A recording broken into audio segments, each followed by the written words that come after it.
Hey everyone, welcome back to the channel. Today we're diving into a hot topic. Can you see the Instagram Reels your friends liked in 2025? If you've ever been curious about what Reels your friends are enjoying, stick around because I'll show you exactly how to check it on your iPhone, Android, or Samsung phone. First, open the Instagram app and tap the Reels icon at the bottom. Then tap the top right corner to access the Friends section.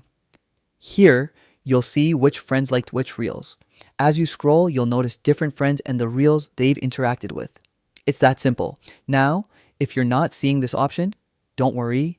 Instagram gives you control over your activity visibility. Go to your profile, tap the menu in the top right, then go to settings. Scroll down to activity and friends tab. Here, you can choose who can see your liked reels. Turn on followers you follow back if you want your activity to appear in the friends section. If you'd rather keep it private, select no one, and nobody will see your likes. So whether you want to discover fun reels your friends are watching or keep your activity private, Instagram makes it easy to manage. If you found this video helpful, don't forget to give it a thumbs up and subscribe to the channel for more tips and tricks. Thanks for watching, and I'll see you in the next one.